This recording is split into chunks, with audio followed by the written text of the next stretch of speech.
Fala galerinha, sejam muito bem-vindos e muito bem-vindas a mais um episódio. Aqui é Dr. João Mendes. Sou o professor Ricardo Ambrosio. E vocês estão no Físio Sem Limites. E hoje nós estamos aqui do outro lado da mesa. Normalmente nós gravamos lá por um motivo de preguiça mesmo de trocar o microfone e falar, vamos ficar desse lado aqui. Que tinha sido o alinhamento do bigode ou coisa assim. Não, dessa vez não foi não. Vamos tentar desse lado aqui para ver como é que fica.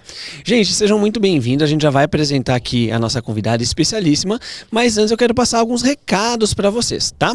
Aqui na descrição, tanto no YouTube quanto no Spotify e nas outras plataformas, tem todos os nossos treinamentos, todos os nossos cursos e as nossas plataformas para você poder adquirir e crescer ainda mais na fisioterapia, ter mais faturamento, atender melhor, tem tudo que você imaginar. Só que hoje nós vamos dar um destaque especial ao nosso novo lançamento, né? Que é uma fusão, na verdade, com uma outra grande plataforma e virou uma super plataforma que é a Fisiotube. Boa, Fisiotube, que tem mais de 1.500 exercícios em vídeo e não só demonstrados, mas também explicados para você poder utilizar aí com seus pacientes. Para que vai servir tudo isso aí? Fisiotube, ele serve para que você tenha um atendimento dinâmico. Afinal, você não consegue atender um paciente, não deveria conseguir, com os mesmos exercícios, né? Você precisa ter uma progressão de exercício, você precisa entender variações, desde ângulos até tipos de contração muscular, exercícios que têm um aspecto mais funcional, um exercício de cadeia cinética fechada, cadeia cinética aberta, treinos de flexibilidade. E é muito difícil você ter memorizado mais de 1.000 exercícios, ter esse dinamismo. E então você precisa ter uma plataforma que esteja em constante evolução, constante atualização, que tragam protocolos e que você consiga ter a sua criatividade muito mais instigada para tornar o seu atendimento muito mais dinâmico. E o Fisiotube, ele traz isso para você e com integração do WhatsApp. Você pode selecionar os exercícios e enviar para os seus pacientes. Exatamente, o que facilita muito, dá mais credibilidade. O paciente vai compreender melhor, porque não tem nada pior do que quando você passa um exercício e o paciente fala, eu não fiz porque eu esqueci como é que fazia. E os exercícios são explicados, né? Melhor de tudo. A gente grava os exercícios, explica todos os processos, é bem bacana. Então é isso, turma, vai lá, passa aí na descrição do YouTube, no Spotify, ou seja lá a plataforma que for, e tem todas as informações lá no site, tá? Mas vamos lá, será que ele vai acertar o nome? O sobrenome. Os nomes você não erra. Será que ele vai acertar o sobrenome? Acertarei. Professor Ricardo Ambrosio, com quem nós estamos aqui? Nós estamos com a queridíssima Manuela Carló. Aê! Seja bem... acertou, cara. No final eu fiquei em dúvida se eu iria fazer Carló, fiquei na dúvida. Eu só tenho Eric, meio termo, ele acertou, cara. Vai chover daqui a pouco. Rapaz do céu. Seja muito bem-vinda, Manuela. Muito bacana a sua presença, eu fiquei muito feliz, porque quando eu conheci o seu perfil, que inclusive eu ia falar Manuela Carló do Cinésio Lab, né? Cinésio.lab, eu reconheci um perfil que está em constante crescimento, mas que traz um modelo de aula e um modelo de verdade que é tão importante dentro dos profissionais que trabalham com movimento, que é os seus aspectos de cinesiologia, assim por diante. E aí, claro, eu descobri muito mais, que é o que a gente vai conversar. Mas conta um pouco, quem é Manuela Carló? Carlo. Aí, ó, viu? Não tinha como, a cara. A primeira deu certo, a segunda... Caramba, velho. Tá perdoado. Manu, pode ser? Com certeza. Vai. Obrigada, então, João e Ricardo, pelo convite, né? É um prazer estar aqui com vocês, ainda mais juntos, né? No podcast Físio Sem Limites, que é um canal tão sério, né, e importante para nós, fisioterapeutas acadêmicos. Então, para mim é um prazer bem grande estar aqui. Obrigada mesmo por me receberem. Prazer é todo nosso. Valeu. Bom, eu sou fisioterapeuta, sou formada pela Universidade do Estado de Santa Catarina, fiz meu mestrado em Ciências do Movimento Humano, doutorado em Ciências Médicas e depois eu fiz 2 estágios pós-doutorais em Físio, que foi quando, na verdade, surgiu, né, essa linha de pesquisa e surgiu esse interesse em entender mais sobre o comportamento humano, sobre os processos de mudança de comportamento em ambientes de reabilitação, exercício, fisioterapia. Então, acabou surgindo alguns anos atrás no pós-doutorado. Atualmente, eu sou professora da Universidade do Estado de Santa Catarina, atuo na graduação e na pós-graduação no programa de mestrado e doutorado em fisioterapia da UDESC. Que currículo, hein? Quando a pessoa fala, eu fiz 2 pós-doutorado, não sei o quê, né? Um pouquinho ali. Você fala, tá bom, né? Me diz uma coisa, quando a gente estuda a mudança de comportamento, a gente tem uma impressão que é algo que a fisioterapia ela vem entendendo ao longo do processo como que isso é importante, né? Mas muitas pessoas elas têm uma dificuldade em entender qual é o papel de um profissional da psicologia, qual é o papel de um profissional da fisioterapia, qual é o papel de um educador físico, como que isso é integrado, como que se eu estou ou não invadindo a área de alguém, como que é. Então eu queria que você explicasse um pouco o que é a mudança de comportamento e quais são as ciências ou as profissões que têm competência para atuar na mudança de comportamento. E porque isso é importante, claro. Bom, a gente já começou com uma pergunta cabulosa, né? Uma pergunta que já veio para quebrar paradigmas, talvez. Não, porque hoje, até, mano, não sei se você já viu nas redes sociais, tem muito, né, colega fisioterapeuta postando assim, não, nós temos que ser psicólogos, nós temos esse papel. Eu não acho que seja tanto isso, por isso que vai ser a sua resposta agora. Bom, assim, né, eu acho que o foco da mudança de comportamento pra gente, né, é tentar trazer cada vez mais o exercício fazendo sentido na vida das pessoas, né? Então, quando a gente fala de mudança de comportamento em saúde específico para o nosso nicho, a gente tem estabelecido, né, um estudo a partir da mudança de comportamento para o exercício. E é muito curioso porque ao longo, né, da nossa construção como fisioterapeutas, a gente aprende as mais diversas técnicas, os mais diversos recursos fisioterapêuticos e aprende a manipular, né, diversos instrumentos, a entender como que o exercício deve ser prescrito em termos de determinantes e assim vai, mas a gente é muito pouco capacitado para entender de gente, né, para entender sobre o comportamento humano em si. E aí, ao longo dos últimos anos, né, talvez os últimos 7, 8 anos, a gente tem visto as portas se abrindo dentro da fisioterapia para isso, para essa temática, para essa discussão, sendo cada vez mais presentes nos congressos científicos, na literatura científica, nas salas de aula. E até, né, começou a entrar no rol da preocupação dos fisioterapeutas a ponto da gente estar aqui no dia de hoje discutindo esse assunto num podcast, né? Então, basicamente é isso, assim, a gente foca na mudança de comportamento para o exercício, tentando entender um pouco mais sobre aspectos comportamentais, aspectos básicos, né, do comportamento das pessoas, para daí sim tentar melhorar tanto a adesão quanto a manutenção, né, aos programas de reabilitação, exercício e tudo mais. Quais são esses aspectos básicos do comportamento? São diversos, né? O comportamento humano é algo extremamente complexo, né? A ponto da gente experimentar dificuldade para aderir diversos comportamentos na nossa vida, né? Então, quantas vezes a gente já tentou começar a iniciar um exercício e simplesmente não ir adiante? Eu sei como é isso. Exato, né? A gente vive Todos isso, sabemos, a gente vive isso na pele, né? E eu acho que todo mundo que nos ouve também pode ter uma experiência relacionada a isso, né? Para contar e para relatar na sua própria vida. Mas basicamente um dos principais aspectos, né, que vão definir a adesão e a manutenção a um determinado comportamento é a motivação, né? Motivação é um termo que a gente vem ouvindo muito falar, né, nas redes sociais principalmente, e que muitas vezes acaba sendo discursos mais falaciosos, né, ou discursos sem tanto embasamento científico ou embasamento de teorias comportamentais.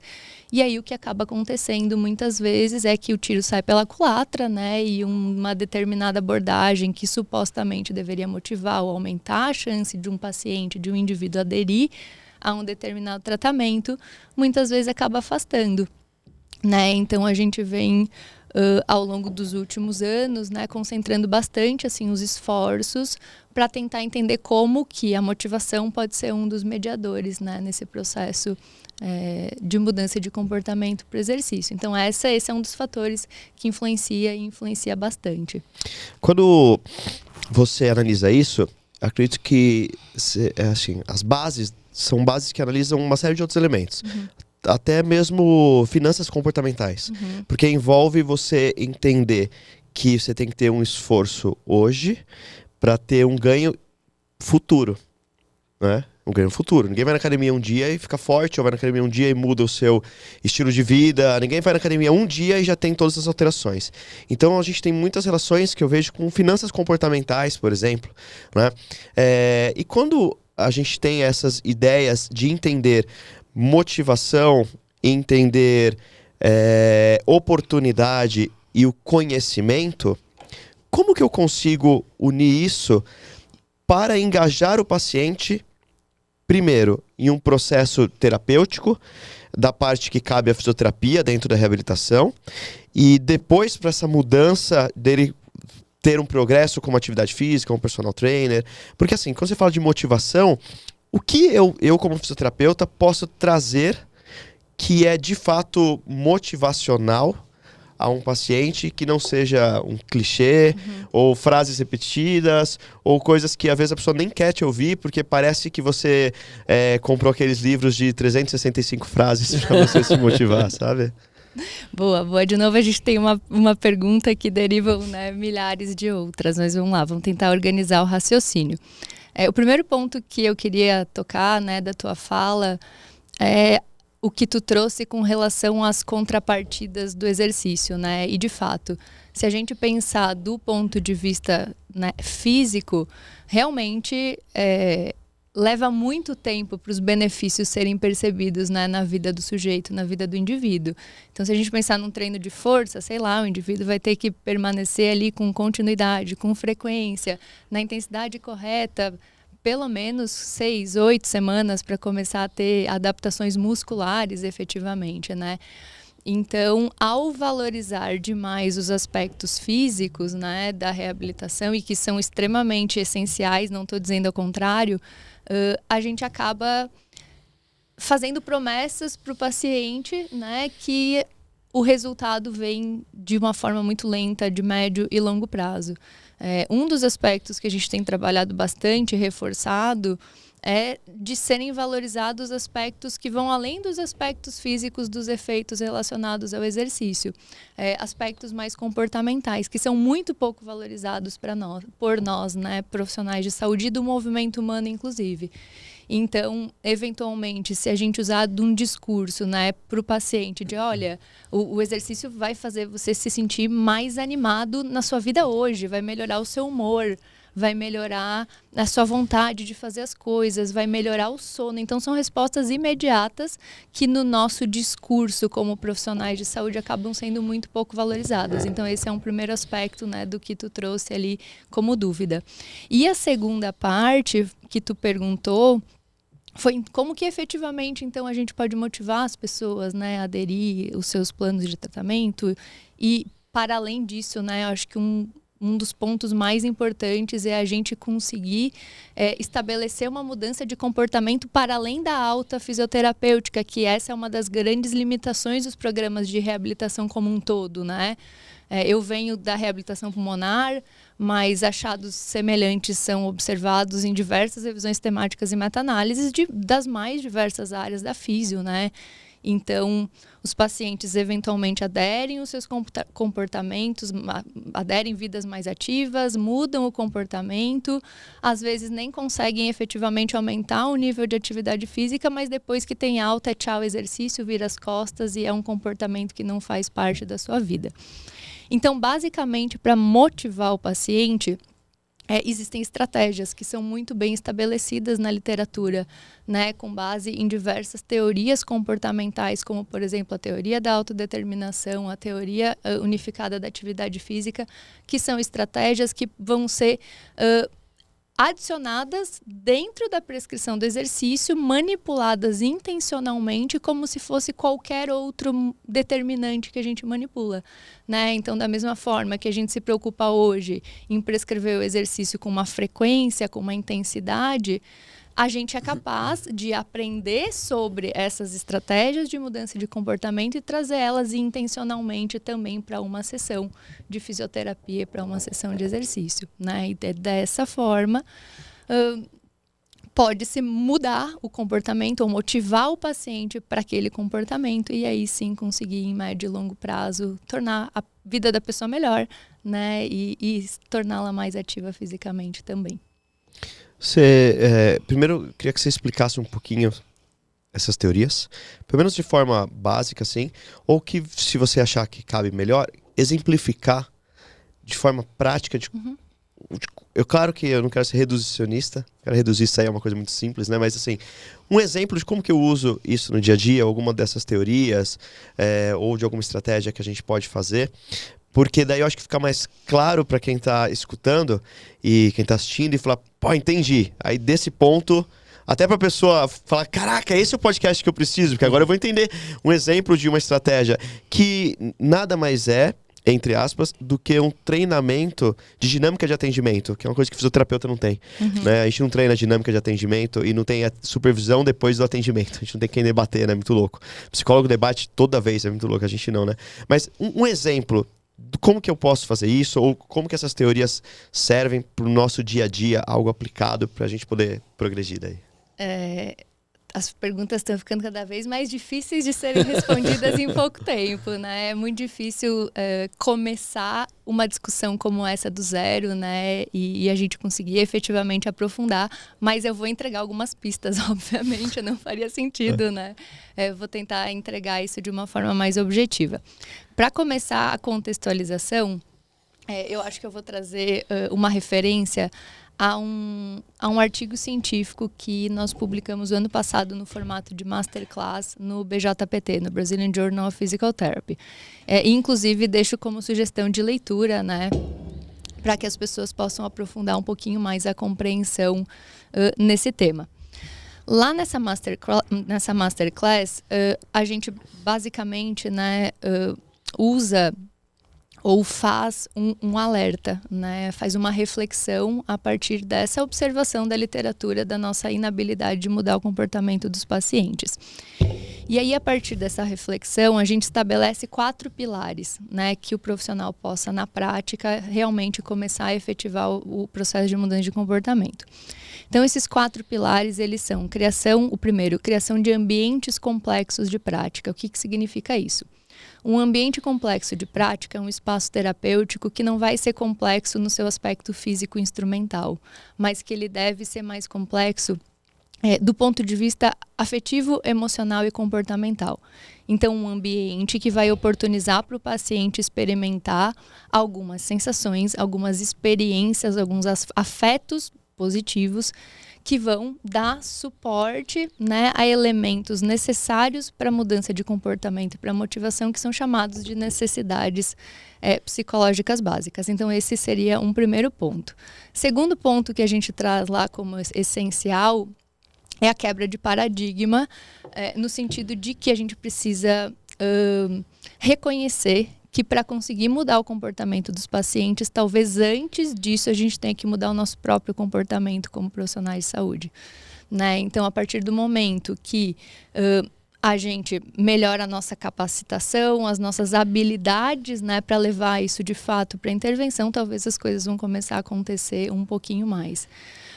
Terceiro ponto, essas estratégias precisam ser intencionalmente levadas para o ambiente terapêutico e não surgirem por acaso, do tipo, pô, o João é um cara gente boa, que tem uma facilidade para estabelecer um vínculo com o paciente, o Ricardo, né, é uma pessoa que permite que os pacientes façam escolha, mas porque ele acha que intuitivamente que isso faz sentido para ele, né? Então a gente precisa entender melhor como levar, quais são as estratégias e como colocar isso com intenção, com objetivo dentro das nossas reabilitações. E aí os últimos 2 elementos é permitir que os pacientes experimentem, né, essas necessidades que eu comentei, que são necessidades inerentes aos seres humanos. Então, por mais que as pessoas sejam complexas e que o comportamento seja algo complexo, nós precisamos basicamente das mesmas coisas, e são essas necessidades essenciais da atividade física e psicológicas básicas que são descritas pela teoria da autodeterminação e pela teoria unificada da atividade física. Uma das perguntas lá atrás tinha sido justamente essa, né, para tentar contextualizar brevemente as 2 teorias. Então, a teoria da autodeterminação é uma teoria que surge na psicologia, né? Ela foi escrita por Deci Ryan, e de todas as teorias comportamentais, talvez essa seja uma das mais amplamente estudadas e com melhor nível de evidência por trás, né, de tudo que a teoria descreve. Então, para a teoria da autodeterminação, um dos principais fatores que vão mediar o comportamento humano é a motivação. O que seria motivação do ponto de vista dessa teoria, né? Motivação são consideradas forças, energias, motivos que fazem a pessoa agir. Veja que é completamente diferente da noção que a gente tem, né, de que motivação é vontade, motivação é euforia, né? São energias. Algumas energias são energias que têm essa característica, né, de euforia, de vontade, e outras energias são energias mais pesadas, tipo uma obrigação, um sentimento de culpa, uma valorização de um comportamento, mas não algo que te traga prazer. Né? Então, o nosso comportamento ou as nossas ações, elas acontecem no dia a dia por conta de uma mescla dessas energias que vão desde a ausência de energia, que é quando a gente tem a ausência de intenção para a realização de um comportamento, que é chamado de amotivação, até energias que são externas, motivação extrínseca, e energias que são internas, motivação intrínseca, nos termos da teoria. Então, basicamente, né, quanto mais próximo de realizar as suas ações por motivos mais intrínsecos, né, quanto mais você realiza as ações por motivos mais intrínsecos, maior a chance de você aderir e manter um comportamento. Só divide o que é um exemplo de uma motivação intrínseca e algumas extrínsecas, porque eu achei isso fantástico. Tá. Motivação intrínseca, basicamente, são essas energias leves que a gente carrega nas nossas escolhas, nos nossos motivos, né? Então, prazer, alegria, satisfação, é tudo que tu faz porque te faz bem e tu faz. Você nem consegue pensar por que tu faz, né? A gente sempre dá o exemplo, a gente vem de Floripa, então a gente sempre dá o exemplo de um surfista. Pergunta para um surfista o que o surf representa na vida dele. Né? Ele vai falar assim, cara, nem sei explicar, o surf é minha vida. Né? Não Só sei isso, simplesmente isso, não tem porquê. Isso, ou seja, é uma atividade, um motivo pelo qual um surfista surfa, nada mais é do que o surf pelo próprio surf, pelo prazer, pela satisfação, pela alegria que aquilo proporciona. Já as motivações extrínsecas, elas variam em alguns subtipos de energias, né? Então, também vão das mais pesadas para as mais leves. A mais pesada de todas são aquelas ações que a gente faz pelo sentimento de culpa ou de obrigação, que é algo muito comum quando a gente avalia o comportamento dos nossos pacientes, é algo muito comum no perfil motivacional deles, né? Que são os pacientes que chegam até nós por uma pressão externa, porque o médico mandou, porque tem medo de morrer, porque tem medo da doença piorar, porque não quer desapontar a família, né? Então, são motivos que trazem o paciente até nós, mas que não vão fazer ele sustentar aquele comportamento em médio e longo prazo. E também existem tipos mais leves dessas motivações extrínsecas, que é quando, por exemplo, você não é ainda aquela pessoa que sente o prazer, a satisfação, mas você já valoriza aquele comportamento como sendo pessoalmente útil para ti, né? Então, às vezes, quando vou na academia, tem dias que eu vou realmente porque aquilo faz muito sentido para mim, porque eu quero encontrar os meus amigos, porque eu gosto, mas tem dias que, né, eu vou porque eu sei que faz bem para minha saúde, né? Então, fazer bem para a saúde ainda é uma motivação extrínseca, mas que tem uma energia motivacional muito mais leve do que a culpa, do que a pressão, do que o medo, né? Então, colocando de uma forma mais prática, seria mais ou menos assim. E aí, nas nossas vidas, né? Então, como eu comentei, os nossos comportamentos, eles acontecem por uma mescla dessas energias.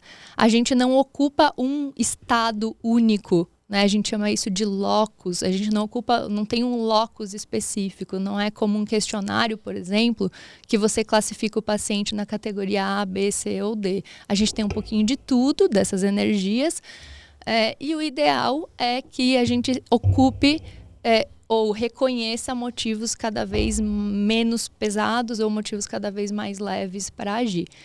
E o mais legal disso tudo, né, é que para os nossos programas de exercício, reabilitação e fisioterapia tem forma de manipular algumas estratégias para você conseguir permitir ou fazer com que o paciente reconheça mais essas energias mais leves e não valorize tanto as energias mais pesadas. Você, inclusive, falou agora há pouco sobre família, né? E é uma coisa que eu estava pensando aqui. O quanto que o meio onde aquela pessoa vive, principalmente familiares, pessoas próximas, influenciam nessa possível mudança de comportamento de forma positiva ou negativa, e como que o fisioterapeuta ou profissional vai conseguir identificar isso e agir em conjunto, porque uma coisa é você com o paciente e outra coisa depois quando ele já está na casa dele e tem outras pessoas ali influenciando tudo isso, como você falou. Como identificar e como trabalhar esses aspectos? Legal. Quando acontece negativamente, né? Essa é uma ótima pergunta. Suporte social, né? Se a gente pensar na família, eu acho que a família é uma das principais fontes de suporte social que um paciente pode ter, né? E o suporte social, por sua vez, é uma das estratégias que, quando utilizadas, tem o maior tamanho de efeito, né? Em termos de promover a mudança de comportamento. Na reabilitação pulmonar, por exemplo, existem estudos, inclusive conduzidos por pesquisadores brasileiros, que mostram que quando o paciente com doença respiratória crônica mora ou tem, né, na sua casa a presença de mais algum familiar, eles chamam isso no estudo, por exemplo, de loved ones, que tem pessoas amadas próximas a si, são pessoas que têm maiores níveis de atividade física, né? Então, o suporte social é uma das estratégias que é muito eficaz para permitir o reconhecimento dessas energias de melhor qualidade. Mas essas pessoas são as que também praticam algum tipo de atividade física? Ou mesmo que ela jogue no time contra? Depende do que representa jogar no time contra, né? Porque uma coisa é a pessoa não fazer o exercício, mas ter uma atitude positiva com relação, né, ao tratamento, ao exercício que aquele paciente tá realizando. Outra coisa é a pessoa, tipo assim, abominar aquele comportamento e fazer de tudo para gerar energias contrárias. Tá exagerando, né? Não precisa ir hoje. Exato. Ou vamos pedir pizza aí de novo. Exato. Aí, sabe? Uma vez só não faz problema. Mas basicamente, né, a família também pode ser usada como um agente para tentar oportunizar o paciente se sentir mais autônomo dentro do seu ambiente familiar e terapêutico, mais competente com relação às habilidades, né, do seu dia a dia que são necessárias, e o principal, aumentar esse senso de pertencimento, que essas 3 necessidades que eu falei, né, autonomia, competência e vínculo, são as tais das necessidades psicológicas básicas da teoria da autodeterminação que eu comentei anteriormente. E o que a gente sabe é que elas são pré-requisitos para essas motivações de boa qualidade, para essas motivações, essas energias mais leves. Então, um ambiente familiar ou terapêutico, ou de trabalho, ou de ensino, ou qualquer ambiente onde existem pessoas, sempre que as pessoas se sentirem mais autônomas, competentes e pertencidas, elas vão reconhecer essas energias de melhor qualidade e aí sim vão estar mais motivadas ou aumentar as chances novamente de aderir e manter aquele comportamento. Então, uma coisa só para entender, quando as motivações elas são muito mais baseadas em conceitos extrínsecos que são ameaçadores e que trazem uma culpabilidade ou algum outro tipo de sentido, elas tendem a não se manter por tanto tempo, a não gerar uma adesão de longo prazo. Uma mudança consistente. Exato. Elas são muito boas para dar o pontapé inicial, para tirar o indivíduo da inércia. Que muitas vezes é o que acontece com os nossos pacientes, né? Um paciente de dor, ele te procura numa crise, né? Qual foi o motivo, a motivação que trouxe ele ali? O medo, a cinesiofobia, a dor, todos esses são motivos extrínsecos. Pensar num paciente numa reabilitação cardíaca ou numa reabilitação neurofuncional, normalmente tem um evento, né? Um infarto agudo do miocárdio, uma exacerbação da doença, um AVC. Então, esses motivos são motivos que costumam trazer as pessoas até a gente, mas eles são motivos que são muito voláteis, né? Aquela história da recompensa. Se tu tem... Eu sei que o Ricardo tem uma filha, né? Eu não sei o quanto vocês convivem com crianças, mas tenta condicionar o comportamento de uma criança a uma recompensa, né? Pensa quando a tua filha tinha lá 4, 5 anos, o meu vai fazer 5 agora... oferece e fala assim, Noah, se você se comportar agora, eu vou te dar um sorvete. Essa estratégia que usa de um recurso, de uma motivação extrínseca, é extremamente volátil. Ele vai seguir aquela recomendação por pouquíssimo tempo, mas na primeira oportunidade ele já vai se afastar, né, daquilo que foi combinado ali. E da mesma forma acontece com os pacientes. Então, se os nossos ambientes de reabilitação não forem capazes de criar um ambiente, por meio de um ambiente complexo de prática, criar condições comportamentais para que eles possam reconhecer outros motivos, outras razões, o que acontece, né? Meu Deus, eu tô batendo no microfone Não incansavelmente. Não tem problema. O que acontece é que, né, as pessoas ou não aderem aos exercícios, ou fazem muito menos do que deveriam, ou têm alta e viram as costas e aquele comportamento não passa a fazer parte da vida dela. Então tem muita relação, sim. E é ótimo para começar o comportamento, mas ao longo do tempo a gente tem que tentar fazer uma conversão, né? Ou gerar o reconhecimento de outras razões. Até para dar uma quebrada aqui, eu tava lembrando... Rapaz, o João, ele tá me virando aqui. Eu tô me encaixando segurando, aqui, né? mano. Eu tô assim, ó. Eu tô me tirando a montanha-russa. Eu tô me segurando com as pernas pro alto. Daqui a pouco eu giro. Virado aqui, ó. Tá virando aqui, tá encaixando. E eu tô vendo o movimento conjugado. Eu tô tipo assim, ó, travado assim, ó. Vocês estão tipo espelho, sabe? Ó, você que tá aqui ouvindo, vai no YouTube ou Vê no o cenário Spotify, que também novo, tem né? vídeo, vê o cenário novo, vê o que tá acontecendo aqui. A gente tá se adaptando. Cara, e assim, eu tô acostumado com cadeira gamer, por motivos óbvios. Sim, você curte. Já no meu caso eu tô me adaptando aqui ainda, mas a gente se ajusta, a gente vai aprendendo. É que só pra você saber, João, eu fui mais pro lado porque logo no começo o Eric mandou a foto da minha careca na frente do microfone e da câmera. Então eu precisei ir sim. mais pro lado ainda. Aí E por isso que a daí gente já tá foi aqui. encaixando, Não, mas tudo bem. Mano, na verdade, eu tava lembrando agora com tudo isso que a gente tá falando, que teve recentemente, talvez há uns 10 dias atrás, ou 2 semanas no máximo, uma trend no Instagram, no TikTok, sobre educação positiva na área da saúde. E daí tem algumas coisas que a gente vê aqui, é engraçado e tudo mais, mas que se a gente for parar pra ver, talvez não seja tanto assim.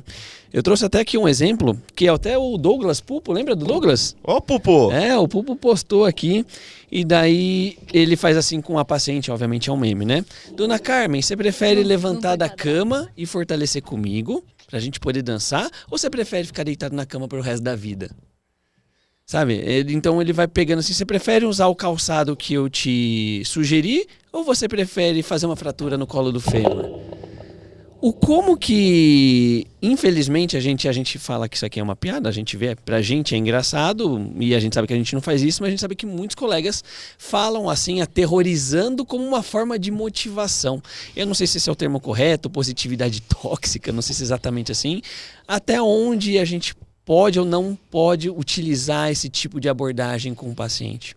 Boa pergunta, João. Essa pergunta é muito boa porque... é algo, né, além de ter virado um trend nos últimos dias, é algo que virou trend porque as pessoas se identificaram e está muito presente, né, no dia a dia, nas nossas mais diversas relações. Do ponto de vista comportamental, vejam que a minha fala sempre vai ser do ponto de vista comportamental, né? Do ponto de vista comportamental, qualquer tipo de abordagem que seja feita a partir de uma linguagem controladora, punitiva, com esse senso, aumentando esse senso de culpa, né, do paciente, é um tiro que é um tiro no pé, do ponto de vista motivacional, né? É porque eu ia falar assim, meu avô teve um falecido já, mas há, sei lá, 30 anos atrás ele teve um AVC. E o médico falou, você para de fumar, você morre. Ele preferiu parar de fumar. E parou. De novo, então, é ótimo né, para começar. Talvez, né? Mas inicialmente nem sempre foi. sustenta.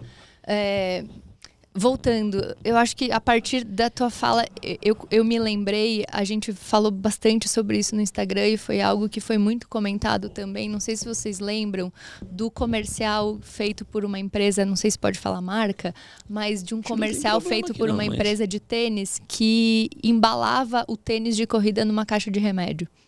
Não lembro. Não lembro desse, não. Depois eu posso compartilhar com vocês as imagens, né? Mas tá no seu perfil? Tenho. Eu tenho um vídeo fazendo uma análise desse comercial do ponto de vista comportamental. Então, todas essas estratégias que a gente usa que, de certa forma, né, tentam gerar algum grau de medo ou de culpa nos nossos pacientes, elas transitam entre aqueles 2 tipos iniciais de motivação extrínseca que eu comentei que são os mais pesados, que é a motivação extrínseca de regulação extrínseca e a motivação extrínseca de regulação introjetada. O grande problema disso é a gente afastar o comportamento. A grande repercussão, na verdade, disso é você afastar ainda mais o paciente daquele comportamento, do tipo criar uma aversão. A questão ali, né, da empresa que associou o tênis com o medicamento, uma das ideias que vende é uma noção de que é tão fácil quanto tomar um remédio, você abrir, né, uma caixa de remédio e tirar uma pílula e tomar, que é tão fácil quanto você fazer o exercício. E, na verdade, fazer exercício é extremamente complexo. Não é simples assim, né? Do ponto de vista físico, comportamental, emocional e tudo mais. Então, você acaba, muitas vezes, reforçando um sentimento de culpa nas pessoas, que é o mesmo sentimento de culpa que muitos pacientes com dor crônica carregam, que é o mesmo sentimento de culpa que o pneumopata e o cardiopata carregam porque fumaram a vida inteira, né? E desenvolveram a doença em função desse comportamento, né? Então, na verdade, a tendência é você afastar ainda mais a pessoa de querer fazer aquilo. Então, na verdade, não é legal. Educação nada positiva. Nada positiva. Manu, eu tenho uma pergunta que eu acho importante. Quando o paciente ele vai iniciar uma terapêutica com você, quais são os instrumentos que você tem para identificar, ou como que você faz para identificar em que momento ele está dessa transição dele para um comportamento de exercício que seja duradouro? Legal. Bom, hoje, a gente tem na UDESC, né, um programa de reabilitação pulmonar, que é um programa de extensão que é chamado de NuReab, onde a gente vem ao longo de vários anos, né, usando das estratégias e das teorias de mudança de comportamento. E aí, nesse processo, né, a gente sentiu necessidade lá atrás, em 2016, 2017, de buscar ou de ter disponibilidade de instrumentos, né, traduzidos e validados na língua portuguesa, capazes de avaliar esses aspectos comportamentais. Até então não se tinha quase nada disponível. Então, basicamente, hoje a gente tem disponível 3 instrumentos que eu considero que são instrumentos chaves, assim, para você conseguir fazer um diagnóstico comportamental do indivíduo e aí saber em qual das 3 necessidades, né, a gente prioriza ou trabalha as 3, enfim. Faz o diagnóstico, né, situacional completo ali do paciente, também do ponto de vista comportamental. Então, existe um instrumento que avalia essas necessidades psicológicas básicas, que é chamado BPNS, Basic Psychological Needs in Exercise Scale, e é um instrumento que gradua o quanto que o paciente percebe que aquele ambiente de exercício faz ele se perceber autônomo, competente e pertencido, que são as 3 necessidades psicológicas básicas. A gente está trabalhando, inclusive, nesse momento, na validação de uma outra versão desse instrumento que é voltada especificamente para um contexto de fisioterapia, né? Porque essa que eu comentei, ela é para um contexto de exercício mais geral. Um segundo instrumento que a gente utiliza, ele é chamado de BREC, Behavior Regulation and Exercise Questionnaire, que é um instrumento que avalia as regulações motivacionais e o quanto que o paciente tem de cada um desses subtipos, né, de motivação que eu comentei. Também é um instrumento disponível em português, validado e com propriedades de medida bem estabelecidas. E por fim, a gente usa um terceiro instrumento que aí vem de outra teoria comportamental, que é o modelo transteorético, que avalia em qual estágio de mudança de comportamento o paciente está. Então, se ele está num estágio de pré-contemplação, que é aquela pessoa que começou a pensar em fazer o exercício, né, que ainda é distante dela, se ele já está contemplando, ou seja, ele ainda não faz o exercício, mas no dia a dia dele, ele já pensa sobre isso, ele já sabe qual vai ser o profissional que vai atender ele e tudo mais, ou se ele sai efetivamente no estágio de ação. Então, a partir do uso desses 3 instrumentos, né, é que a gente entende qual o estado motivacional do paciente para aderir ao exercício e reabilitação, e aí usa as estratégias, né, mais voltadas para autonomia, mais voltadas para competência, mais voltadas para o vínculo, dependendo do que a gente identifica ali na avaliação. Né? Vejam que é algo completamente desconhecido mesmo, né, da maioria dos profissionais, tanto de ser um assunto que pouco se discute, quanto das pessoas realmente nem saberem, né, da existência desse instrumento, que mais uma vez reforça a necessidade que a gente tem de trazer cada vez mais essas discussões, né, como pauta, inclusive, da formação dos fisioterapeutas. E tem um questionário, tem uma maneira breve de fazer isso? Os instrumentos são relativamente curtos, tá? É um instrumento de 23 itens, que tu pode aplicar ou auto-aplicável ou no formato de entrevista. Esse é o BREC, a BPNS são 11 itens e o estágio de mudança de comportamento, o paciente assinala, né, aonde se encontra. Então, do ponto de vista de tempo de avaliação, essa aplicação desses 3 instrumentos não leva mais do que 10 a 15 minutos. E para você depois quantificar?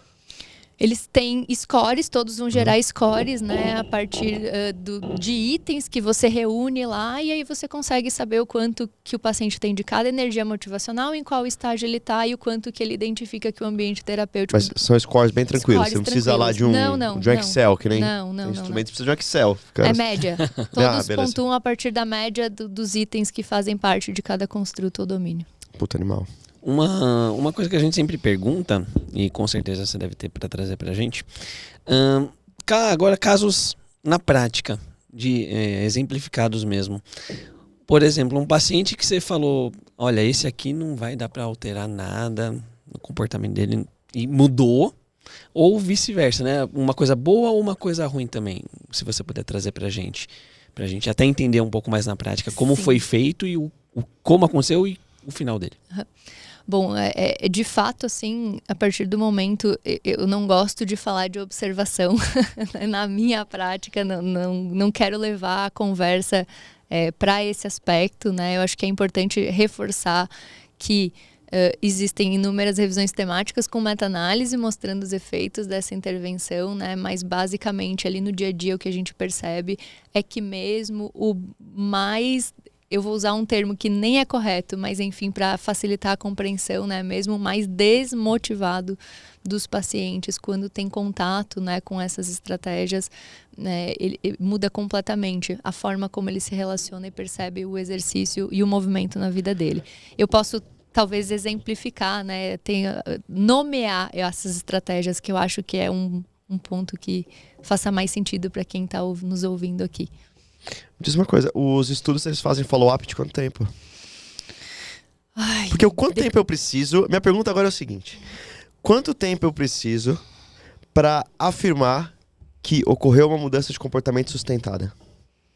Não existe resposta para essa pergunta. Beleza, você é banca de uma tese e a pessoa fez 6 meses de follow-up. Você fala, puta, a gente tem que fazer mais? Ou você fala, beleza, 6 meses a gente já aceita? Hoje... Entendeu? Quer dizer? Entendi plenamente, assim, né? Muito da hora. Né? Hoje, por questões de execução mesmo, questões metodológicas, né? A gente tem estudos com follow-up de 6 e 12 meses. Inclusive, a gente pode colar depois aqui, ver se o Thiago tem alguma informação diferente, se ele lembra de algum outro estudo que faz follow-up comportamental maior do que 12 meses. Quanto tempo que a gente precisa fazer um follow-up comportamental para falar, realmente, esse cara mudou aí o comportamento e eu entendo que isso aí vai ser sustentável, sabe? Pode ir agora, caminhe com suas pernas. Exatamente. Chama ele pra aparecer aqui também dessa vez, pô. Aparece aí, pô. Aparece aqui, dá um tchau. Só dá um tchauzinho aqui na câmera. Só pra não parecer que a gente tá falando com alguém que verdade. Boa. Ele apareceu, Eric? Aí. O modelo transteorético de mudança de comportamento... Transteorético estágios de mudança de comportamento é o modelo transteorético. Esse é o nome da teoria. Eles consideram que a mudança da ação para manutenção é quando você faz o comportamento por pelo menos 6 meses. Tá. Então, quando aquele comportamento já existe na sua vida por pelo menos 6 meses, é considerada manutenção. Frequência desse comportamento? Aí vai depender de qual é o comportamento. Não, habitual, exercício físico, vamos por 3 vezes por semana, já considera a frequência Para atingir as recomendações ali, né? 150 minutos de aeróbico, OMS, 40 de isso. anaeróbico. Isso. Tá. E, bom, beleza. 6 meses a 1 ano já é um ok. E aí depende do que tu tá considerando como desfecho também, né? Tipo, aumentar o nível de atividade física. A gente quer aumentar o nível de atividade física pro resto da vida do paciente. Isso, mas a manutenção mas a gente dela. não tem corte que mostra isso. Isso que eu por quero saber. exemplo. Mas a manutenção. Não conhece. Tipo, não dá pra pegar um estudo desse e falar, vamos ligar de novo pra galera. Dá, eu sei que dá, mas tipo, não é tão simples assim, né? Eu sei como é que Não funciona. é bem mas fácil enfim. fazer uma corte, simples. assim, né? Um follow-up da vida um inteira, corte- uma corte de 30 anos, como o pessoal de Pelotas faz. É só ter dinheiro. Só precisa ter isso, é só dinheiro. Tudo precisa assumir dinheiro, porque aí você pode contratar a galera. Quem sabe você se eu pode voltar, falar. né, daqui uns 15 anos, Não, mas eu no quero dizer o Vídeo seguinte, Sem Limites, a gente possa conversar pegar o melhor sobre retrospectivo, isso. pegar os estudos que têm sido feitos e algum estudo que de repente continua fazendo isso. Eu sei que isso é uma corte, eu tenho que ter a corte retrospectiva, enfim, mas para entender qual é a teoria que eu vou usar, qual a manutenção desse processo. Porque quando a gente fala assim, olha, essas motivações que são extrínsecas, que são mais punitivas, de culpabilidade, que fala, ó, outro faz exercício, outro vai morrer, elas perduram por menos tempo, isso é o quê? Né? Você entende o que eu quero dizer? Entendo E muito. essas que perduram por mais tempo é o quê? 6 meses? Então eu chego num momento que eu falo, pô, isso parece muito bacana, mas eu ainda preciso de uma coisa mais palpável, sim, né? Sim, com certeza. Assim, ó, toda essa linha de pesquisa é uma linha de pesquisa muito recente dentro da fisioterapia, tá? E mesmo na saúde. A primeira revisão sistemática com meta-análise na saúde, ela foi publicada em 2019. E pegou quantos estudos, mais ou menos? Porque tem aquelas que pegaram 2, tá Não ligado? é uma boa, Aí não você é, fica não é, puta, não né, é uma velho? revisão sistemática zoada, não. É uma Não, revisão. porque não é culpa boa, da boa. Eu não revisão, me é culpa lembro dos agora. estudos Não, eu não me publicados, lembro né? agora dos números. 74 estudos, olha só. É um estudo. O ponto aqui, o ponto a eletrônico voz da do sabedoria. nosso produtor. Caraca, 7,4? Então já aí é robusto, hein? Isso. Então, a gente está falando de um assunto muito novo pra gente ainda na fisioterapia, a ponto de específico de intervenção fisioterapêutica ou reabilitação, a gente nem tem estudo com follow-up. A gente usa de estudos da população geral, né, que fizeram acompanhamentos mais longos para tentar extrapolar, mas aí a gente ainda precisa fazer esse estudo dentro, né, da nossa realidade de fisioterapia. O manual que reabilitação. você me mandou, que eu achei muito bacana, tem lá sobre as fases, transformação, e aí como que você vai a transformação, e todas essas questões, eu achei isso fantástico. Eu fico pensando como utilizar isso dentro do paciente com dor crônica, que é o meu dia a dia, né? E aí eu fico pensando assim, pacientes com dor crônicas, qualquer pessoa que trate paciente com dor crônica, ela obrigatoriamente já tem que investir na mudança de estilo de vida. E aí é um complicado cenário, porque além do exercício, eu preciso convencer a pessoa da alimentação. Vou mudar. Eu preciso motivá-la em relação ao aspecto. É que na verdade, assim, é preciso motivação, comportamento e conhecimento, né? Em relação a sono, alimentação, atividade física, convívio social e os aspectos mentais dela ter um autocuidado. Então são 5 elementos. E às vezes um é motivacional para os outros. Às vezes a alimentação, depois ela vai para a prática esportiva, ou a prática esportiva normalmente acaba sendo primeiro, traz um convívio social bacana, aquilo retroalimenta, e aquilo fala, pô, eu queria render mais, então eu vou procurar uma alimentação, né? Mas eu tenho dificuldades em estratégias, que as minhas estratégias são muito baseadas em alianças terapêuticas, em aspectos que são muito mais da psicologia, né, da fisioterapia psicologicamente informada, para que eu consiga trazer o paciente e promover essa mudança para o estilo de vida dele. Mas eu tenho dificuldade em encontrar caminhos que falem, ó, esse caminho tem sido duradouro. Entende? Dessas estratégias que são mais psicológicas, no sentido de interação com o paciente, do que, de fato, de escolhas de exercício, né? Sim. A primeira de todas, a gente fala isso muito para paciente fibromiálgico, isso é uma dica importante para todo mundo. Você vai tratar um paciente fibromiálgico, vai tratar um paciente que experiencia dor crônica, indiferente da dor que seja, a primeira experiência ao exercício ela tem que ser positiva. Esse é o primeiro ponto.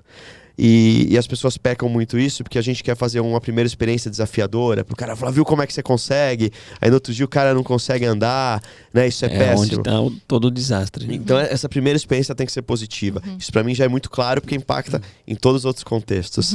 Agora, eu também acho muito justo que nós estejamos ainda entre 6 meses e 1 ano. E eu também entendo porque que a gente está muito em reabilitação cardíaca, porque é um ambiente mais controlado. O cara tem que estar ali no centro de reabilitação cardíaca, porque é o processo. O cara teve um evento, um infarto, fez cirurgia, o cara tem que reabilitar. Fez lá uma alteração de válvula em si. Mas bacana, eu entendo que isso a gente não tem como influenciar agora, mas eu acho que também 6 meses e 1 ano já é um tempo muito considerável pensando em variáveis que nós não controlamos, que é a vida da pessoa, né? Eu acho que estava pensando, né, enquanto tu falava, se a gente partir do princípio que hoje as nossas intervenções não são capazes nem de aumentar o nível de atividade física das pessoas no final da intervenção, a partir do momento, né, que a gente fala de uma possibilidade que, além de aumentar o nível de atividade física ao final da intervenção, ainda existe a possibilidade da pessoa manter, eu acho que é assim, né? É uma luz no fim do túnel. Como eu falei, uma linha de pesquisa pra gente totalmente nova dentro da fisioterapia, mas que, a partir de todo o conhecimento que a gente tem da literatura, parece que nos traz boas pistas da gente entender que talvez possa começar a preencher a peça que está faltando desse quebra-cabeça para a gente melhorar o nível de atividade física das pessoas em médio e longo prazo. Então, acho que é mais nesse sentido mesmo, sabe?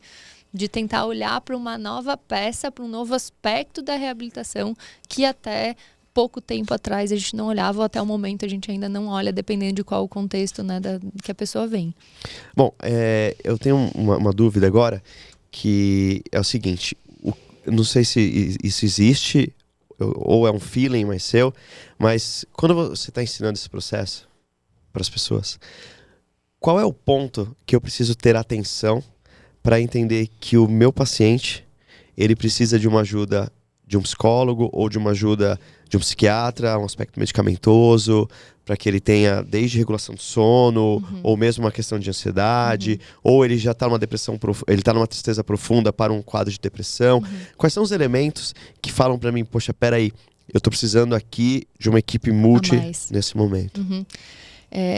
Eu acho que desde, né, a própria avaliação de sintomas de ansiedade e depressão que a gente tem a possibilidade de fazer, né, na prática clínica por meio de instrumentos como RADS, como PHQ, a partir do momento que você identifica, né, ou do próprio relato ali do paciente, com certeza os encaminhamentos devem ser feitos, né, até para você somar mais uma força ali nesse grupo de estratégias que você vai utilizar para melhorar a vida da pessoa como um todo, né? Então, essencial, sem dúvida, quanto mais profissionais você tiver nessa equipe, melhor você vai conseguir preparar o terreno, né, para efetivamente promover a mudança de comportamento. Como eu falei, a gente está falando de um aspecto específico que é para o exercício, né? Mas todas as outras questões da vida do paciente que precisam funcionar ou estar alinhadas para um melhor funcionamento são essenciais.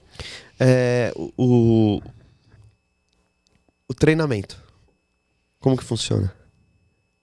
Beleza, quero aprender. Eu já li o manual, fechou, no li inteiro. Eu escolhi as partes, são 70 e poucas páginas, né? Eu escolhi as partes que, falei, acho que nesse momento eu estou mais organizado. Até achei fantástico quando você traz elementos que são políticos da mudança de comportamento, elementos sociais da mudança de comportamento, né? Mas eu falo assim, beleza, eu vou tanto... Vou pegar os... Para direcionar mais a pergunta para você ainda, você vai orientar seus alunados. O cara chegou lá e falou, então, vamos lá, eu quero fazer isso para dor crônica. Aí você fala, fechou, mas tu tem que treinar.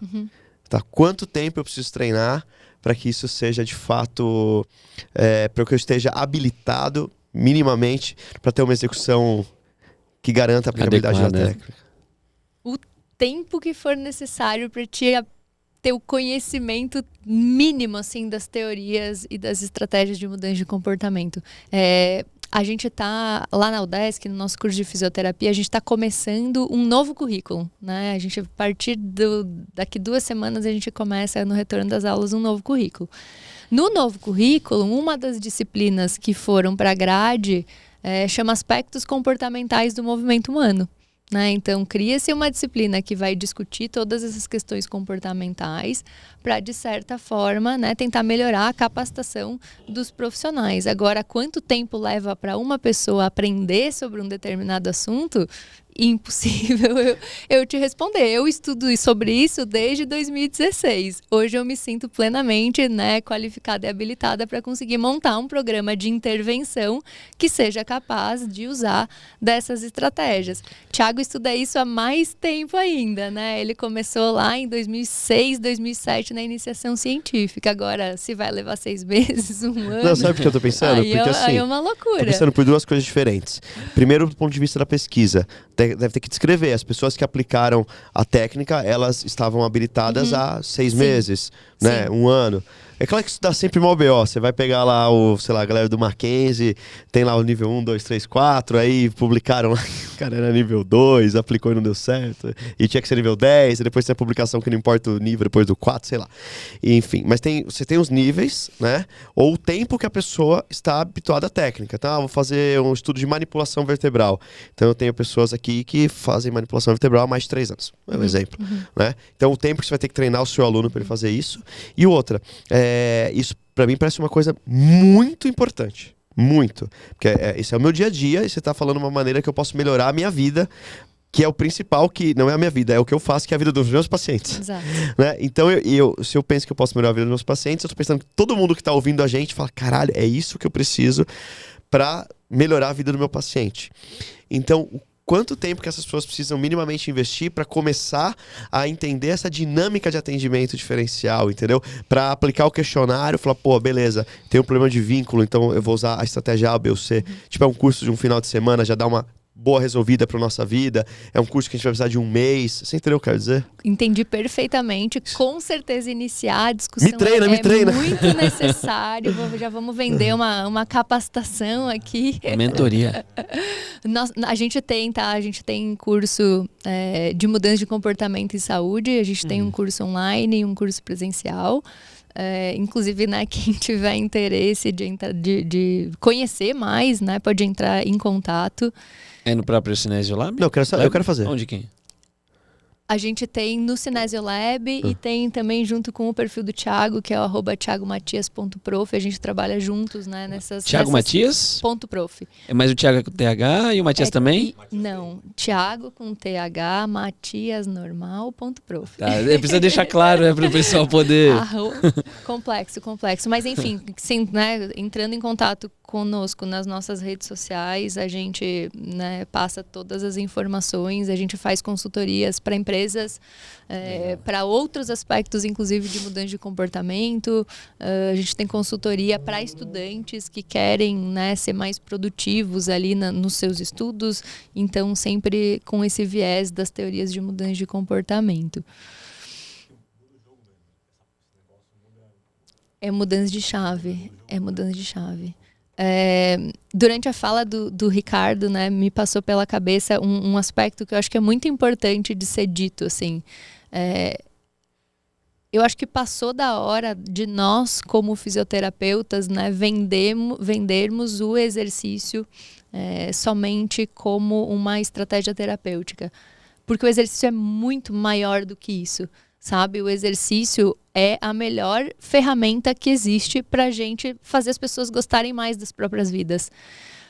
E enquanto a gente continuar com esse olhar mais do exercício pelo exercício, mais no aspecto físico, mais com toda essa influência, né, do modelo biomédico, a gente realmente não vai conseguir olhar para esses outros aspectos e oportunizar que as pessoas também tenham experiências de movimento, que foi o que tu trouxe na tua fala, né, que sejam experiências a ponto da pessoa falar assim, nossa, isso aqui é muito massa.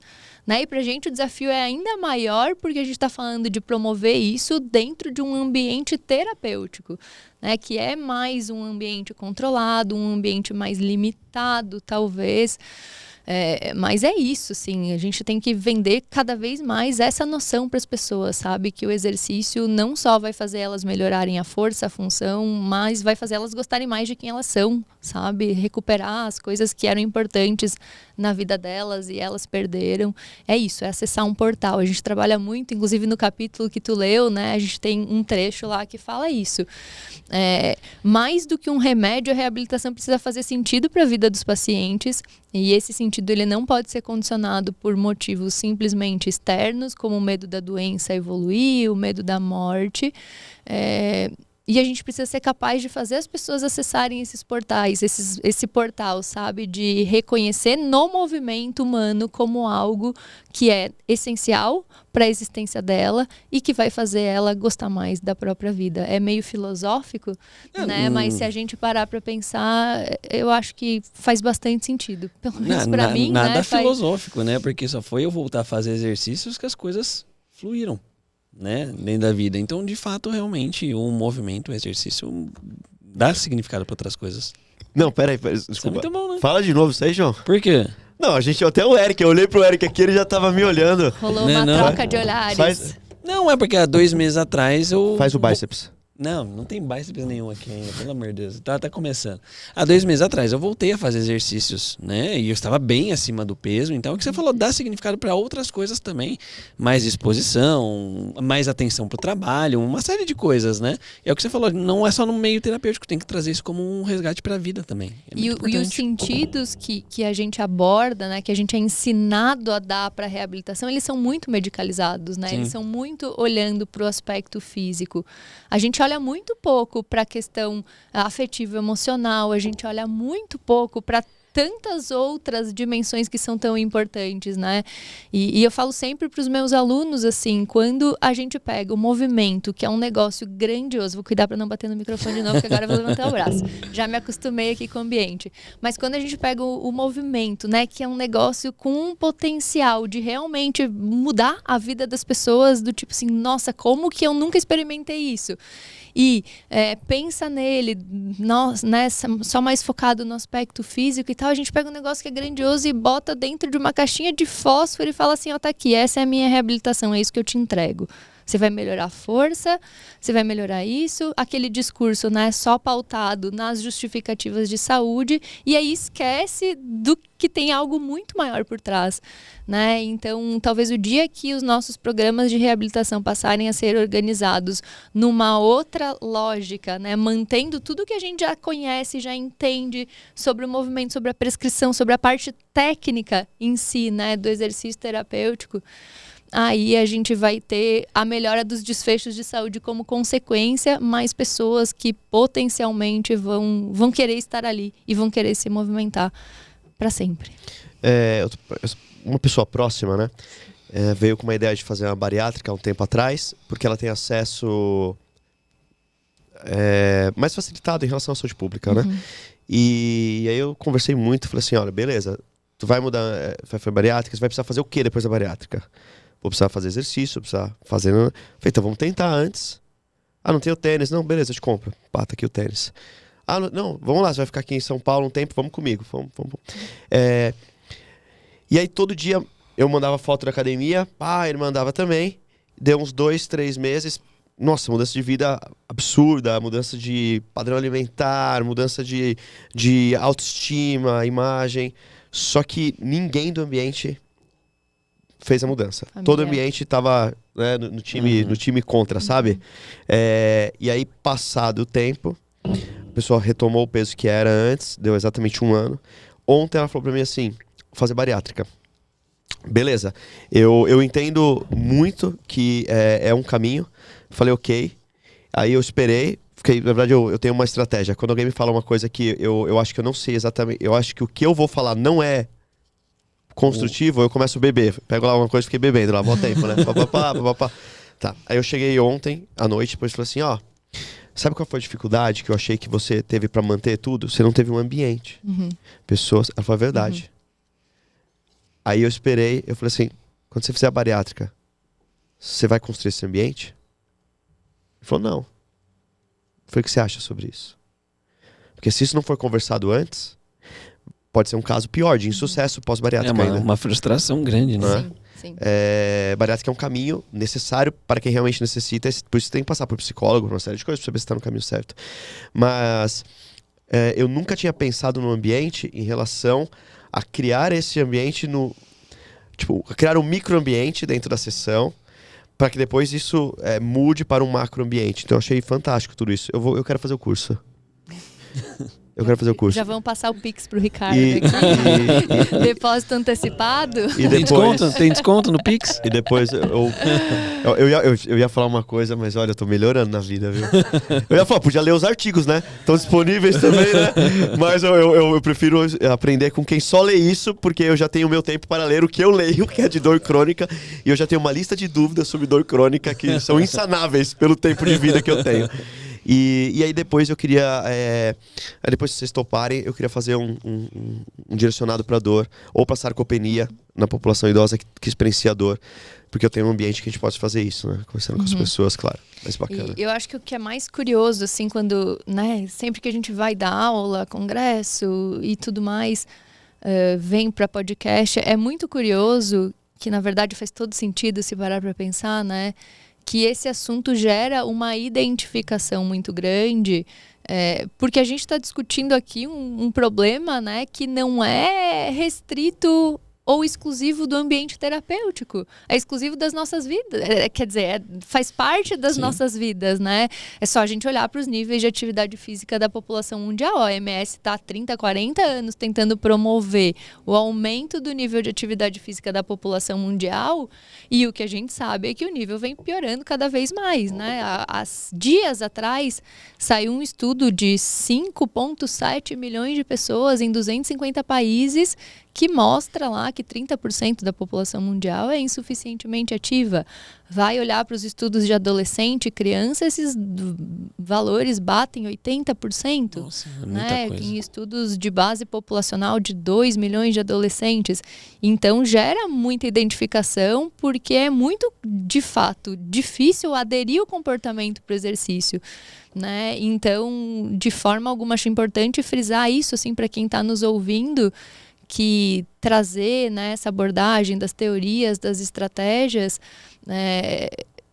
é algo que vai facilitar, que vai ser um dos facilitadores, como eu falei, pode ser uma das peças que vai fazer, né, que falta nesse quebra-cabeça, mas não é simples, né? Aderir ao exercício, tornar um indivíduo fisicamente mais ativo não é simples, é um comportamento que é complexo de ser manipulado.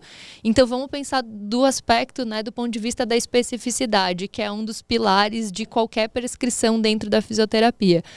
Cara, se tu tem uma intervenção, se tu tem a necessidade de promover ganho da força, tu precisa de uma intervenção que seja específica, né, básico, para melhorar a força do paciente. Vai ter um percentual de RM, vai ter um número de séries, vai ter um número de repetições.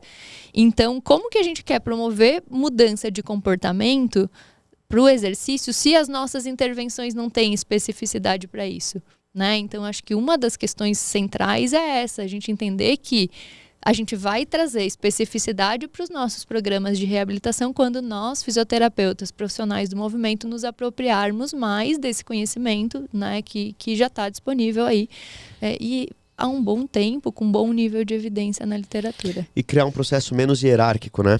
Menos ditador. O paciente chega e fala, você tem que fazer isso.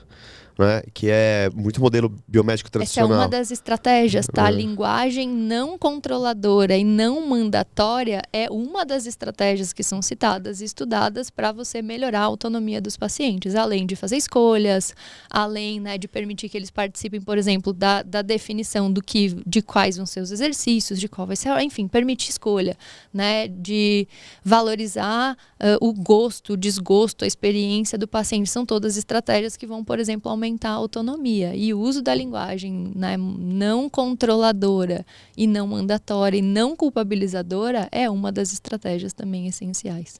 Eu acabo dando bastante palestra e aula pro corpo médico, né? A gente fala muito de comunicação terapêutica para a dor crônica. Então, decisões compartilhadas, usar perguntas que são muito mais reflexivas, e como a pessoa chega naquela decisão faz com que ela consiga aderir muito mais a iniciar o processo. Né? E já é muito difícil você mudar a mentalidade de de uma população muito hierárquica, né? E também muitos pacientes querem essa hierarquia, elas querem que você fale, tome isso, faça aquilo, né? A terceirização, ela está muito condicionada à nossa população, né? Olha que curioso, num desses estudos que eu comentei, né, que a gente está conduzindo, inclusive é um trabalho de TCC de uma das minhas alunas de iniciação científica, que está fazendo a validação daquele instrumento das necessidades psicológicas básicas específicas para físio. A gente está na fase da validação de conteúdo, né? Então ela tem avaliado pacientes para perguntar sobre eles a relevância e a compreensibilidade dos itens do questionário. A quarta pergunta do questionário é o quanto ele considera relevante que o ambiente de fisioterapia possibilite que ele faça escolhas. Sabe o que as pessoas respondem nessa pergunta? Não tem relevância você me perguntar se é importante eu fazer escolha. Quase toda a amostra que ela coletou até agora respondeu isso, ou seja, para ver como muita coisa ainda precisa ser mudada, porque as pessoas nem entendem que aquele é um lugar onde é permitido a ela fazer escolha e não entende a importância de escolher. E isso é um dos pontos mais importantes para ela se perceber autônoma, para ela conseguir depois levar aquele comportamento para a vida dela, né? Então a pessoa fala assim, não, essa pergunta você pode tirar do questionário, não é relevante. Quando eu quero ser mandado na fisioterapia. Nas minhas disciplinas, os meus alunos escolhem o formato de avaliação. No primeiro dia de aula, a gente senta na apresentação do plano de ensino e junto com os alunos eu decido como que vai ser a avaliação, né? Eu estou fazendo isso também baseado nas estratégias de mudança de comportamento, porque eu quero que eles queiram estar ali. Eu quero que eles queiram estudar. Quando eu faço essa pergunta a eles, a resposta que eles sempre me dão é não sei. Eu nunca escolhi. Eu não quero escolher, eles ficam, apavorados que eles têm que fazer escolha. Estão acostumados que se eles escolherem, vão ser cobrados depois disso. Não, mas tem que pedir! Eu já fiz isso aí também, sabe? Tem que pedir. Tomou, né? E aí, o que eu falo pra eles é, olha, vocês não sabem que vocês gostam de fazer escolhas, porque a vocês nunca foi concedido o direito de fazer escolha, que é a mesma coisa que acontece com os pacientes. Então, cara, toda pessoa gosta de fazer escolha, porque a autonomia é uma necessidade básica do ser humano. Se ela falar que não gosta, é porque ela talvez nunca nem tenha experimentado o gostinho de fazer. Então, né, é bom pra gente pensar. João, que momento faltou, João? Eu só tô aqui observando, eu já percebi, eu já afastei as coisas aqui. É porque tá difícil, jogar a meia pra cima aqui, porque, Eric, a gente vai ter que, vocês deviam ter vindo pra esse lado mesmo, cara. Né? Não, é questão minha meia. Eu trouxe a meia da Mulher Maravilha para homenagear o processo que você faz dos seus estudos. Uau. E o que você tá... Pô, eu achei fantástico tudo que tá crescendo. As meias famosas. Foi, essa meia da Mulher Maravilha tá cansada. Pô, eu não te trouxe uma meia de presente, eu sei que a galera vem para no aeroporto e traz meia, foi mal, não trouxe. Traz, a meia da Mulher Maravilha. E o principal... É que eu ia deixar o João sem presente, aí não tinha mas como. eu ponho a meia pra ele. Mas você já contou a meia que a gente ganhou? A gente ganhou uma meia que era o nosso rosto. Inclusive eu ganhei. O nosso rosto aqui. A gente trocou. A gente trocou. Tem dia que ele vai treinar com o meu rosto na academia, tem dia que eu vou treinar. O João tem uma cueca também, que... Não tem, não. E uma sunga, que é pra... Quando Inclusive, eu vi que você atendeu esses dias com a meia do camelo, né? Com a meia do camelo e também com a meia do... É que eu fui pra Dubai e trouxe do camelo pra ele. E eu ainda fiz até uma atividade com a paciente que tinha que pisar no camelo. Ô, coitado do camelo. Ela não conseguiu, que era meu pé. Mas faz parte do processo, né? Bom, nós nunca encerramos o podcast, então, Manu, você tem total possibilidade de encerrá-lo. Olha para essa câmera, faz o que você quiser agora e deixa o seu contato, sua rede social novamente, uma frase, olhando aqui pra câmera, você que encerra é todo seu e obrigado pela participação. Meu Deus, que Aprendi roubada, muito. hein? Essa parte vocês não tinham me contado. Total. Não, é sempre o convidado que encerra. É espontâneo. Gente, então, obrigada, né? Mais uma vez, vou agradecer vocês. Quem se interessou, né, pelo tema, pode nos adicionar tanto o @cinesio.lab quanto o @thiagomatias.prof. Quem tiver interesse de pesquisar, de estudar sobre isso também, a gente tem várias parcerias, né? E eu acho que quanto mais forças a gente unir, né? E quanto mais pessoas interessadas, melhor vai ser a construção, né, desse conhecimento dentro da fisioterapia. E aí, para encerrar, eu vou encerrar com a frase clássica, né, de todas as minhas aulas e palestras. Eu já falei, eu gastei ela antes, mas eu vou repetir porque ela é muito importante. Então, é isso. O exercício é a melhor ferramenta para fazer as pessoas gostarem mais das próprias vidas. Se você quer gostar mais da sua ou quer fazer que os pacientes gostem mais das suas vidas, esse é o caminho, né? E é um portal, é acessar um portal e vamos fazer os nossos pacientes acessarem esse portal por meio, né, do uso dessas estratégias de mudança de comportamento. Deu certo pro João, né? Deu. Acessou o portal. Continua, com certeza. Pra E mim que também. continue Mas assim. você também, né? Te vejo no Instagram. Porra, deu muito certo na minha vida o exercício físico. Demais, demais. Melhorou muito, assim. Não tem nem o que dizer. Tanto que hoje eu sou, tipo, addicted, sabe? Eu sou viciado total. É tão bom quando passa a fazer sentido, né? Ricardo, o que você tá fazendo? Tá na academia. Mas já, cara. E no outro dia, sei lá, era 11 horas da noite, tava lá. Eu gosto, eu É. me encontrei de fato nesse processo. Faz parte de você já. E aprendi a me conectar com a minha filha por meio do exercício. Olha Tanto que aí. ontem, finalmente, a gente Sim, voltou vocês pra foram academia. legal. juntos, Graças a vocês Deus. foram cara. juntos, Que é legal. verdade. Que ela tava dodói por um tempasso. Galera, vocês que assistiram, não esquece de marcar aí Cinésio.lab, fiz o Sem Limites, que a gente vai repostar vocês. Valeu! Aê.